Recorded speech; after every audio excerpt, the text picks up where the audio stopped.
विवेक के लिए मैं रास्ते का अड़ंगा हूँ उनके प्रगति में। इतनी बड़ी एक्ट्रेस को अफोर्ड कैसे कर पाऊंगा? उनकी एक सर्टेन लाइफस्टाइल होगा, मैं कैसे अफोर्ड करूंगा यार? मैं तो नहीं कर सकता हूँ। आपने 1996 की राजा हिंदुस्तानी फिल्म देखी होगी, राइट, जिसमें करिश्मा कपूर रिच फैमिली से बिलोंग करती हैं and on the other hand Aamir Khan middle class family से। They both fall in love and after their marriage boy को बार बार ये रियलाइज कराया जाता है बाय गर्ल्स मदर कि वो गर्ल की फैमिली स्टेटस को मैच नहीं कर सकता। जब कोई रईस किसी गरीब को कुछ देता है तो वही चीज भीख कहलाती है, मदद कहलाती है। But will you believe if I would tell you कि ये स्टोरी करिश्मा की रियल लाइफ से कहीं ना कहीं मैच करती है। In 2002, when Karishma got engaged to Abhishek Bachchan, जिनका करियर just 2 years पहले स्टार्ट हुआ था, and Karisma was already an established actress, but after 3 months उनका ब्रेकअप हो जाता है। And behind all this, according to India Today report, it is said करिश्मा की mother was the reason, because it is said Babita single-handedly raised her daughters, Karishma and Kareena. After her separation from Randhir Kapoor, she knew the value of money and wanted to assure that her daughters never felt the lack of it in their lives.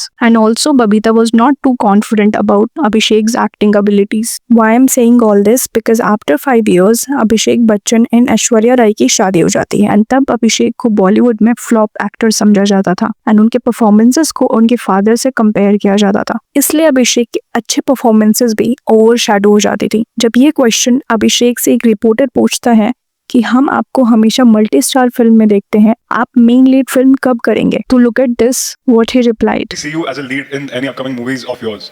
Male, yeah. So I act like a female right now. यहाँ अभिषेक question समझ गए थे, but उन्होंने ऐसा pretend किया as if he didn't understand the question. And Aishwarya से शादी के बाद भी अभिषेक का कंपैरिजन ऐश्वर्या के स्टारडम से होता रहा है, बिकॉज वो मिस वर्ल्ड के साथ साथ कई ब्लॉकबस्टर मूवीज देकर बॉलीवुड में अपने आप को स्टैब्लिश कर चुकी हैं। 2007 के रेड कार्पेट में ऑडियंस ऐश्वर्या एंड अभिषेक को देखकर चीयर करते हैं। उसमें अभिषेक अपने हैंड्स को वेव करते हैं and then reporter said this. Is the reaction like that everywhere you go? Like this? No. Maybe the reason why everyone's gone mad is because Aishwarya has joined you. Aishwarya, how are you finding London? I've been screaming out for Abhishek. I've noticed, but I'm happy. I'm really happy. इसमें ऐश्वर्या ने बहुत ही beautifully अभिषेक को defend किया है and इसी video के नीचे comment में लोग लिखते हैं, although Aishwarya knew that the crowd was cheering for her, but she said that it was for Abhishek just to make her husband happy, this is love. And second comment होता है, Abhishek can't even imagine what he did achieve by marrying Aishwarya. But इस clip को देखो जहाँ अभिषेक and Aishwarya को capture किया जा रहा था and then cameraman wanted to take solo picture of Aishwarya Rai. Because of that Abhishek left Aishwarya and went, जिसके बाद ऐश्वर्या भी अपना सोलो फोटो नहीं देती एंड चली जाती हैं। बट इसमें गलती किसकी है? अभिषेक जिन्हें ऐश्वर्या जैसा स्टारडम नहीं मिला, या ऐश्वर्या की जो बार बार अभिषेक को डिफेंड करती हैं, उन्हें ओवरशैडो नहीं करती? अब ये चीजें आपको सब जगह दिख जाएंगी। विवेक दहिया जो कि इंडियन टेलीविजन एक्टर है, उन्होंने 2013 में अपने करियर की शुरुआत करी and after 3 years in 2016 he got married to Divyanka Tripathi, जो कि एक स्टैब्लिश एक्ट्रेस बन चुकी थी। And now people comment like this कि जिम ओपन कर लो आप, वही होगा आपसे, नहीं तो हाउस हस्बैंड रहना पड़ेगा लाइफ टाइम। इस पे विवेक दहिया काफी पोलाइटली रिप्लाई करते हैं, लो कर लो बात, मैं कोशिश में लगा हुआ हूँ कि हमारे मर्द अपनी सोच बदले और आप लेडी होकर ऐसी सोच रखती हैं, डॉक्टरों की ऐसी बातें आपको शोभा नहीं देती। And this is not the first time, it happens a lot. Look at this comment जो विवेक के पोस्ट पे लिखा गया था, you are so pathetic, everyone knows you never loved Divyanka just for fame and money, that the main reason you married Divyanka. I feel really bad for her. Her choice was so wrong. She loves you so much. You never loved her. यहाँ विवेक को ऐसा realise कराया जा रहा है कि उन्होंने दिव्यांका से शादी करके कोई गुनाह कर दिया, जिस पर उन्हें ऐसे कमेंट्स आते हैं। It's their personal life and just because actors and actresses glamour industry का पार्ट है doesn't mean कि हम उनके फिल्म्स एंड शोज में उनके परफॉर्मेंस को जज करने के साथ साथ हमें उनके पर्सनल लाइफ में इंटरफेयर एंड कमेंट करने का राइट मिल जाता है। इस कमेंट का रिप्लाई दिव्यांका बहुत अच्छे से देती हैं। Just shut up you loser. Don't take my side when you don't even know us enough. You attention seekers have no other job. It's a couple's decision. The world is definitely not a part of it, especially you bashing idiots. Don't ever take my name again. Like us. Be here. Don't like us. Don't bother to even peep into our post. ये problem तब बन जाती है when the wife and husband are in the same profession and उनकी success को compare करके उन्हें जानबूझ के साइडलाइन एंड इग्नोर कर दिया जाता है। Now look at this clip. पति कौन है? नाम बताओ। विवेक सर। मुझे नाम नहीं लिखते हो यार, पति और पार्टनर लोगों का। क्या है? एंड अगर यही ऐश्वर्या अभिषेक से शादी ना करके सलमान से की होती तब कोई क्वेश्चन नहीं उठते। एंड इसी तरह दिव्यांका ने अगर किसी अपने से ज्यादा सक्सेसफुल एक्टर से शादी करी होती तो उन्हें कोई सवाल नहीं करता। This happens because of old fashion thinking and expectations. Some people think men should earn money and women should take care of the home. A successful man's partner choice is seen as a sign of maturity, but a successful woman's partner is judged on whether they can handle her success.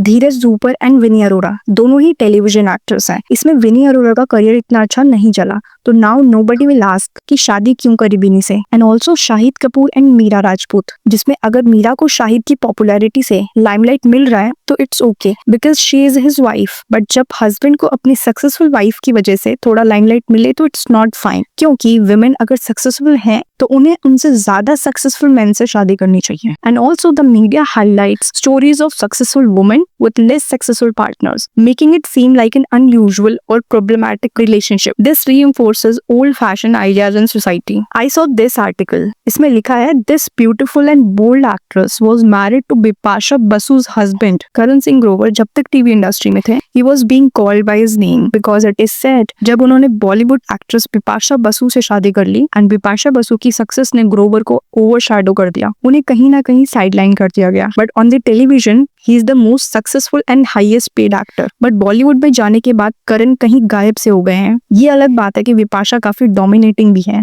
And I saw one of her videos where she was not letting Karan speak. If it was my daughter and she was going to be getting married. And ये सिर्फ success और wealth में नहीं होता, ये as में भी होता है। According to some people a woman who is older than her husband shouldn't marry him, जो कटरीना एंड विक्की कौशल के रिलेशन में भी हुआ है, जहाँ कटरीना विक्की से 5 years बड़ी हैं और इंडस्ट्री में कहीं पहले से हैं। तब भी लोग यही क्वेश्चन करते थे कि विक्की से शादी क्यों करी, सलमान ठीक था कटरीना के लिए, बट सलमान एंड कटरीना में भी 18 years का एज गैप है, तो there is no problem. Katrina and Vicky के रिलेशनशिप में ऐसे कमेंट आते हैं कि if Katrina would marry Salman then she would be like a queen. They were literally made for each other. Everyone wanted this pair as a couple in real life. They should really get married. Salman and Katrina look so good together. I love how he makes her laugh. But इसी पे कई लोग comment करते हैं, why can't a girl be more successful? On top of that, Vicky started much later than Katrina. He is still new in the industry and still has time and room to grow. But what profession has to do with love? They loved each other. Isn't that enough? And दूसरा comment ये था कि people calling Vicky Kaushal less successful compared to his wife Katrina. So according to them, Katrina had better options. But does anyone have any problem with Rajkumar Rao, Varun Dhawan, Shahid Kapoor being more popular than their wives? No. Typical patriarchal mindset. People need to understand that love isn't about who is successful or not. It's about connecting with someone. ये चीज आपको रणवीर और आलिया के relation में नहीं मिलेगा, जिनके as में 11 years का डिफरेंस है। शाहिद कपूर एंड मीरा राजपूत 14 years का age gap, but at the same time Arjun Kapoor and Malaika Arora के रिलेशनशिप को लेकर लोग बैड कमेंट करेंगे, जिनमें 12 years का डिफरेंस है। अब ये इसलिए भी होता है क्योंकि मलाइका अरोरा का 20 साल का बेटा भी है। प्रियंका चोपड़ा निक जॉनस से 10 साल बड़ी है, तो उन्हें भी ट्रोल किया गया है। प्रियंका ने इन ट्रोलर्स को रिप्लाई भी किया है that there's a double standard based on gender regarding age. She said that when the guy is older, nobody seems to care. So हमारी सोसाइटी के अनुसार लड़की हमेशा छोटी होनी चाहिए, भले ही फिर लड़के की एज कुछ भी हो, but each couple is special and the love for each other should be celebrated, no matter how old they are or how successful they are. What's important is the love and commitment that they share, not their age or success differences. पर आपने TV के mostly shows देखे होंगे वे girl को middle class and boy को rich दिखाया जाता है, लाइक कुंडली भाग्य, कुमकुम भाग्य, इश्कबाज जैसे shows. Can you name TV shows where the actress is portrayed as rich and the hero is portrayed as middle class? Do let me know in the comment. If you like this video, please share and subscribe.